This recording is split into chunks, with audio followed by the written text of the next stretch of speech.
This video marks us as halfway through book review week. We've skulked down to a gory basement with Anna dressed in blood, and we've reconsidered our ideas about life and death in Espinosa's The Yellow World. Today we ice those cupcakes, we smear on our most evil smiles, and practice our chilling laughs as we look to Devilish by Maureen Johnson.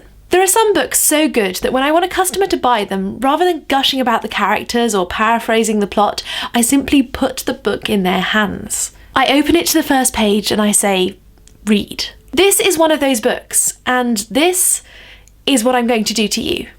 Page 1. Well, actually page 7, but you know how books are these days. Regardless, to our story's start. So this was how it ended. The revellers had deserted, leaving plates of Spanish almonds and sushi and cupcake wrappers. Now there would be no more grand ballrooms, with Assyrian kings and pampered dogs, and English pop stars in the A3. No more midnight rides through the skies of Providence. No more Calculus 2 with Brother Frank. No more stolen moments with 116-year-old boys, or staring at the golden brick mansion across the field. It had come back to this mad room of antique perfume bottles and disagreements. Only a handful of people would understand the real meaning of this event. The general public would be horror-struck. They would wonder how two best friends, two otherwise unassuming girls on the verge of adulthood, could have ended up like this. There would be news specials and magazine articles. Teen tragedy stuns Providence. Rhode Island rampage. I would be cast as the brainy troublemaker, the angry little blonde punk. Alison would be portrayed as my sweet, devoted friend, the one I had tricked and misled and taken down this tragic path. The real villain would not appear in the story at all. Oh, I had no doubt they'd blame the whole mess on me.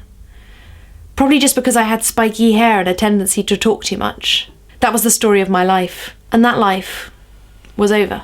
It doesn't matter how old you are when you die, I'd been told. When you die, that's the right time for you. I'd also been told my life was a small price to pay. I was glad to pay it for Alison. My hand fell away from my phone. The room grew dark, and I felt myself slipping down the side of the sofa, down to the prized oriental rug. This was my final move in the game, this graceless thud to the floor. There was only one question left in my mind. Had I played it right? Guys, this book was so quirky and so beautiful and so funny. I really don't know how I could have liked it more. So on to that point of the review where I stop being mean and holding you in suspense and actually tell you something about the story. Our main character is Jane Jarvis, and she is kick-ass. She's a tiny little thing with short, spiky, bleach blonde hair, and is rather good at calculus and getting herself into trouble. Our story starts with Little Big Day. This is the day when the younger students in Jane's school pick one of the elder ones to be their buddy for the year, to show them the ropes. Now for Jane, this isn't a big deal, or it wouldn't be if it wasn't for her best friend Alison. Alison has been shown up in front of the whole school far too many times already, and is far too much of a nervous squiggle of anxieties to take it if no one chooses her. Through various trials and tribulations, Alison does get someone. Someone tall and beautiful and cool. Far too cool to be real. Jane watches in horror as Alison begins behaving strangely, shuns all her previous Alison-y ways, shuns Jane and her friendship, becomes a completely different person. Jane knows who is behind all of this. Now it is time to find out what exactly is going on and what exactly Alison might have agreed to. Yeah, what more can I say about this book apart from the fact that it is magical? Maureen Johnson is just such a fantastic writer. Her plots are so gripping. I was reading this book the entire way through with my heart in my mouth, desperate to find out what was happening, terrified to find out what might happen. And yet, the entire way through, she had carved out a really distinct vein of humour that just had me giggling at every turn. I remember reading this book around the same time I read Night School by C.J. Doherty, and I remember both books were vaguely similar in that they both had this habit of just continually keeping me guessing. Both stories continually had me going back and forth. One minute I'd be believing that paranormal beings were about to appear and make their roles and events apparent. The next minute I'd be completely convinced that the protagonists were clearly paranoid, that they'd been too much at the gothic romances, Catherine Morland style. Devilish will keep you on your toes. My one fault with it isn't actually a fault with it.